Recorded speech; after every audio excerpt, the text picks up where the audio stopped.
best compliments I had was from one of the guys that joined, one of the young guys who joined us at Merrill's, and joined my team.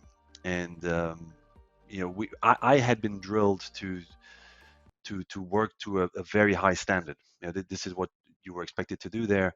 And he later on, he became an entrepreneur, or he was an entrepreneur, joined us for a number of years and went back to entrepreneurship, and said to me recently, thanks for being so hard on me, because that means that I now go for the highest standard, and it helps me when I'm an entrepreneur. So I guess just generally, when you join one of these large organizations, investment banks or some of the big consultancy firms, etc., it does give you a good kind of basis to start from. I'm not saying it's necessary. I'm not saying it's necessary at all, but it does bring that kind of experience. What to your other point, look, in capital markets, we've seen the proverbial kind of 25-year-olds, building some tech in a garage, going to, and I'm probably talking about somebody your age there, right? But so I'm slightly older. but so somebody building technology, going to one of my former colleagues on in a large investment fund, and saying, hey, the way you're doing things is obsolete. This is how you should do things. And in B2B, that's a very tough sale. It's usually badly received, because people sit there, rightly or wrongly, but the reality is your potential clients sit there and think, well, you don't know what we do day to day. You haven't seen this. And so the disruptors amongst us will say, well, maybe it's good that a different viewpoint arrives in this market. Why don't we look at it differently?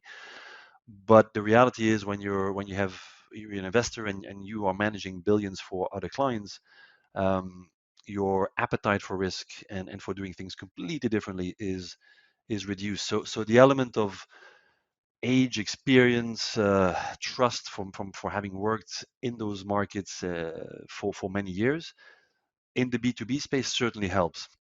I think the kind of superhero single founder that you read about in the press, whether it's fintech or other, e-commerce or whatnot. It's mainly, I see that mainly as a B2C phenomenon. Number Mm, one. yeah. Number two, it's also, you see the tiny tip of the iceberg, right? For every Mark Zuckerberg, there's probably 999 people that you've never heard of, who tried the same thing.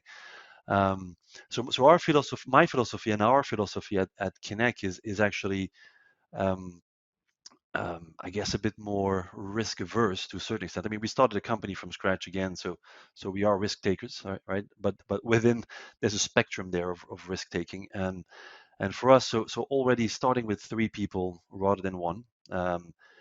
We think it's important. Actually, we're really 5 co-founders, with 2 late co-founders who've joined us. Um, that means that there is a breadth of experience and of know-how in the company, which means, we help each other, and we're humble enough to say, well, I don't know everything. I know what I don't know, and so that already takes the probability of failure down. Um, we then apply that also externally. So not just amongst ourselves, right? We're not trying to maximize necessarily the percentage of shares that we have. What we're trying to do is make the pie as big as possible, I love that. right? Yeah. We're building a pie. We're making the pie as big as possible, and then we'll split the pie. And obviously, then we want as big a share of that pie as possible. But let's first make sure there is a big pie to share amongst ourselves. And what I see a lot of times, and with people who think, oh, I'm going to be the next Mark Zuckerberg, is they try to keep 100% of something, and they end up with it. Yes, great, you have a small cupcake all to yourself, but you haven't really achieved anything in terms of building a company around it. So we do that internally. We also look that at the world externally. So for example, we're not building everything ourselves. There are phenomenal solutions systems out there. Mambu is one of them. We build on the lending engine of Mambu. Um, and that for us is a collaboration. I would call it almost a partnership, because we build on something quite important from Mambu to be able to give a certain service to our clients.